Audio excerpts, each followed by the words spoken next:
নমস্কার বন্ধুরা, কথার আজকের পর্বে প্রথমেই দেখা যায় গুহবাড়িতে সবাই একসাথে খেতে বসেছে। তখন কর্তা দাদু বলছে, কি ব্যাপার, সবার প্লেটে মিষ্টি আছে, আমার প্লেটে নেই কেন? কর্তা দিদা বলছে, আবার মিষ্টিও খেতে হবে নাকি? শরীরের দিকে একটুও খেয়াল নেই, আর মিষ্টি খেয়েও কাজ নেই।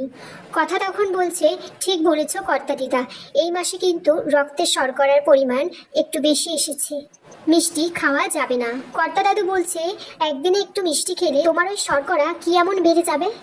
এভি তখন কথাকে বলছে, আরে বাবা দিয়ে দে না একটা মিষ্টি, খেতে চাইছে, না পেলে মুডটা খারাপ হয়ে যাবে আর সারাদিন আমাদের পিছনে লেগে থাকবে। কথার মেয়ে মাফিন মিষ্টি চাইছে। তখন কর্তা দিদাকে গিয়ে বলছে, কর্তা দিদা মাফিন একটা মিষ্টি খেতে চাইছে।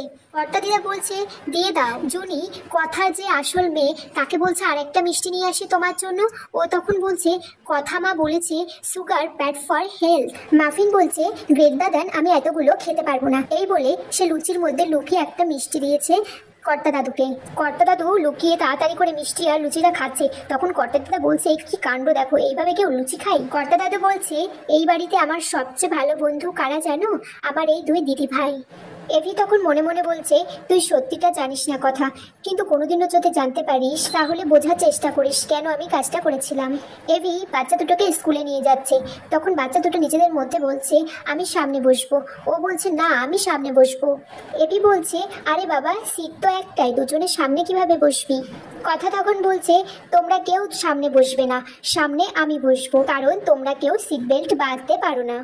এভি তখন কথাকে পিঞ্চ করে বলছে, তোমরা তো বাচ্চা, তোমরা তো সিট বেল্ট বাঁধতে পারো না, এমন অনেক বড়রাও আছে যারা সিট বেল্ট বাঁধতে পারে না। মাফিন আর চিকি স্কুলে পৌঁছে যায়। মাফিন একটা ছেলে ফ্রেন্ডের সাথে কথা বলছে।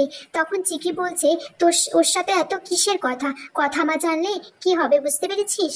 কথা মা বলে দিয়েছে না স্কুলে এসে পড়াশোনা আর খেলা করতে হয়, আর তুই ওর সাথে এত কি কথা বলছিস? মাফিন তখন বলছে, বলেছি তো, ও আমার বেস্ট ফ্রেন্ড।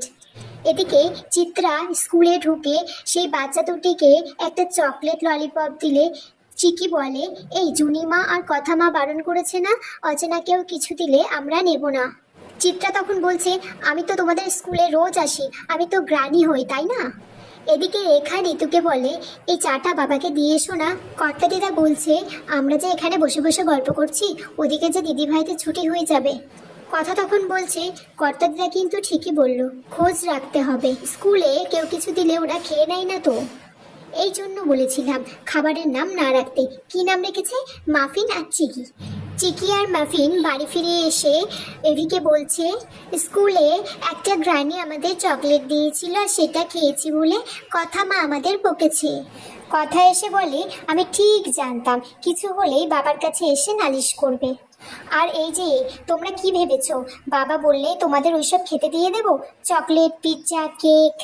একদম না, তাও আবার অচেনা অচেনা লোকের থেকে। তখন কথা বাচ্চা দুটোর কাছে জিজ্ঞেস করছে, তোমরা কি ওনাকে রোজ দেখো? ওরা বলছে যে না। এভি বলছে, এইটা তো তোমরা ঠিক করনি।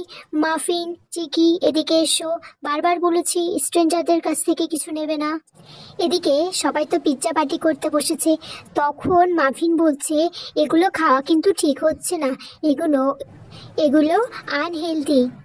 এভি তখন মনে মনে বলছে, রক্ত সত্যিই কথা বলে, কথার মতো প্রচণ্ড মিল।